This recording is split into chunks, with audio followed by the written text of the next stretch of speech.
Welcome back, everyone. In today's session, we are going to see the introduction to a new chapter, that is triangles, and we are going to discuss about the concept of congruency in today's session.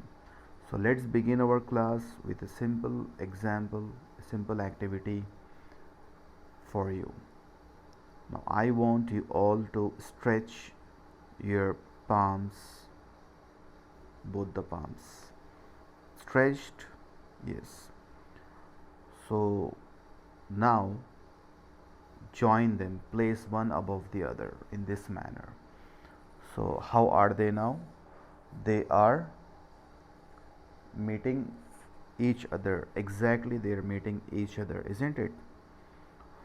So your palms are coinciding, I can say they coincide,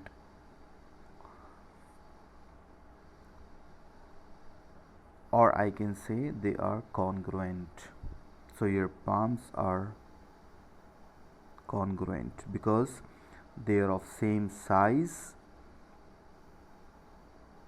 and same shape. Okay, so this is the best example to understand the concept of congruency. Okay, two objects of the same size and same shape are said to be congruent.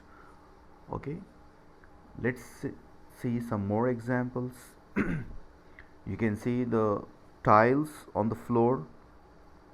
All the tiles are of square shape, and see the beautiful design formed, okay, by using congruent tiles. So all the tiles are of same size and same shape, so I can say they all are congruent. Let's take a look at another picture which gives you the real life use of congruency. Butterfly.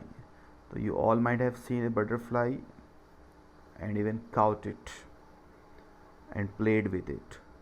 So did you ever observe a butterfly? The wings of the butterfly are always congruent.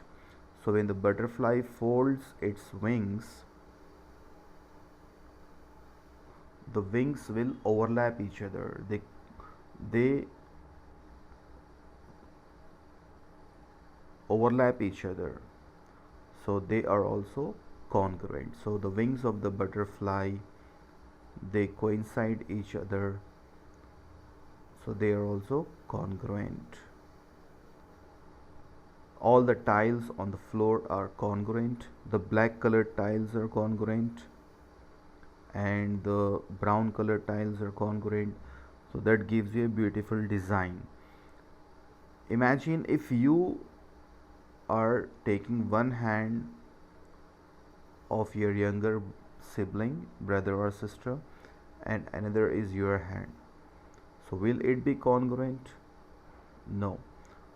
So congruency is very important part of our life. Okay, most of our real life situations we use congruency, like the wings of a butterfly, the tiles. There are many examples, the coins, 1 rupee coins, or you can give different examples for congruencies. I want one example from each one of you in the group. Let's take a look at another figure. In this figure there are two mirrors. So what do you say, are they congruent or not? Yes, they are congruent. So if you turn the figure and place it one above the other, you'll observe that they both coincide. So it can be in any direction doesn't matter. Okay, so one, if you keep this mirror above the another one, so they both coincide and they are also congruent. So finally we come to a conclusion that two or more figures are said to be congruent if they have same size and same shape. So two figures are said to be congruent if they have same size they should have same size as well as shape. Okay, now let's see some more examples from our day-to-day life which are congruent. You can see the example of earrings, they are congruent. Okay, nobody wears uh, the earrings which is one smaller, another larger one. Okay, pages of same book, you can see all the pages of same book are also congruent. All A4 size pages are congruent. So there are innumerable examples which you can see around you.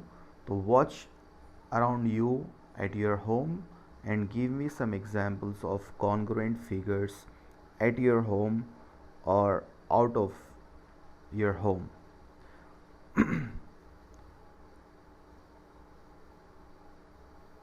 So we are going to learn a chapter, triangles, in which we are going to learn congruency of triangles, which you have already learned in your previous classes, but this time you are going to go deep in those concepts.